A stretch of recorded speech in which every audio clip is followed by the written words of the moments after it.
नमस्कार मित्रांनो. आज सकाळी उठल्यावर एक धक्कादायक बातमी सगळीकडे दिसली. सोने आणि चांदीचे अक्षरशः भाव कोसळले आहेत. सोने हजारांनी स्वस्त झाले, तर चांदी थेट 10 ते 20 हजारांनी खाली आली. पण प्रश्न असा आहे, की जे सोने नेहमी सुरक्षित गुंतवणूक मानलं जायचं, ते अचानक क्रॅश कसं झालं? हां, आणि हा क्रॅश अजून चालू राहील का? आणि सामान्य माणसांनी आता काय करावं? हा व्हिडिओ शेवटपर्यंत पहा, कारण तुमच्या पैशाशी संबंधित सर्व महत्त्वाची माहिती आपण सोप्या भाषेत समजावून घेणार आहोत. क्रॅश नेमका किती मोठा होता? मित्रांनो, हा छोटा मोठा बदल नव्हता. एका दिवसात सोने 10 ते 15 हजारापर्यंत घसरलं, तर चांदी 20 ते 30 हजारापर्यंत पडली. MCS, future market, spot market सगळीकडे एकच गोंधळ उडाला होता. लोक विचारू लागले, अरे कालपर्यंत भाव वाढत होते, आज अचानक काय झालं? तर हे समजून घ्या, हा क्रॅश एका कारणामुळे नाही, तर 4-5 मोठ्या कारणांचा एकत्रित परिणाम आहे. कारण पहिलं, प्रॉफिट बुकिंग. सर्वात पहिलं आणि महत्त्वाचं कारण प्रॉफिट बुकिंग. मागील काही महिन्यात सोने आणि चांदी सतत वर जात होती. लोकांनी उच्च भावात खरेदी केली आणि जे गुंतवणूकदार आधीच आत होते ते भरपूर नफ्यात गेले. आता मार्केटचा नियम लक्षात ठेवा.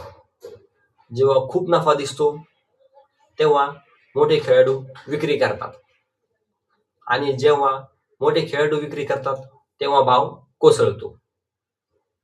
यालाच यालाच म्हणतात प्रॉफिट बुकिंग. दुसरं फार महत्वाचं कारण, डॉलर मजबूत झाला. US डॉलर स्ट्रॉंग झाला. सोने आणि चांदी आंतरराष्ट्रीय बाजार डॉलरमध्ये याची किंमत ठरते. जेव्हा डॉलर मजबूत होतो तेव्हा गोल्ड आणि सिल्वर महाग वाटतात. त्याचा परिणाम काय होतो? मागणी कमी होते, विक्री वाढते आणि भाव घसरतो. म्हणजे डॉलर वाढला की सोने चांदी पडली, हा जुना नियम पुन्हा एकदा लागू झाला.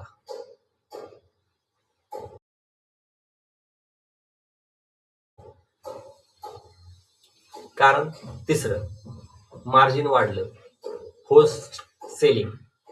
आता थोडं टेक्निकल पण महत्वाचं. मार्जिन रिक्वायरमेंट वाढवण्यात आली. फ्युचर मार्केटमध्ये ट्रेड करणाऱ्यांना आता जास्त पैसे मार्जिन म्हणून ठेवावे लागतात. बऱ्याच ट्रेडर्सकडे तेवढे पैसे नव्हते. मग काय झालं? जबरदस्तीने आपली पोझिशन बंद करावी लागली, म्हणजेच फोर्स सेलिंग करावी लागली. आणि फोर्स सेलिंग आली की मार्केट अजून जोरात कोसळतं. कारण नंबर 4, बजेट डे. मित्रांनो, हा क्रॅश बजेट डेच्या आसपास झाला. बजेट म्हणजे काय? नवीन टॅक्स, इम्पोर्ट ड्युटी आणि गोल्ड पॉलिसी बद्दल.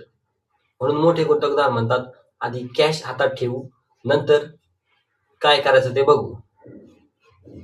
त्यामुळे खरेदी थांबली, विक्री वाढली आणि भाव आत्महत्या खाली आला.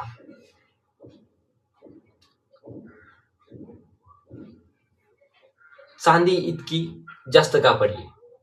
एक प्रश्न नक्की पडला असेल की सोने ठीक आहे, मग चांदी एवढी का कोसळली? कारण चांदी फक्त दागिना नाही, तर ती इंडस्ट्रियल मेटल आहे. Electric vehicle, solar panels, electronics या सगळ्यावरती चांदी अवलंबून आहे. जेव्हा ग्लोबल इकॉनॉमी बद्दल भीती असते तेव्हा चांदी जास्त पडते. म्हणूनच चांदी जास्त व्हॉलटाईल असते. 7, सामान्य गुंतवणूकदाराने काय करावं? आता सगळ्यात महत्वाचा भाग. जर तुम्ही विचार करत असाल की आता सगळं विकून टाकू, सोने आणि चांदी यांचा खेळ संपला, तर उत्तर आहे नाही. पॅनिक सेलिंग करू नका. लॉंग टर्म विचार ठेवा. हळूहळू टप्प्याटप्प्याने गुंतवणूक करा. लक्षात ठेवा, क्रॅश म्हणजे शेवट नाही, करेक्शन म्हणजे संधी असू शकते. तर मित्रांनो, सोने आणि चांदीचा हा क्रॅश अचानक वाटतो, पण कारण स्पष्ट आहे. जर तुम्हाला हा व्हिडिओ उपयोगी वाटला असेल तर नक्कीच चॅनलला लाईक करा, शेअर करा आणि सबस्क्राईब करा.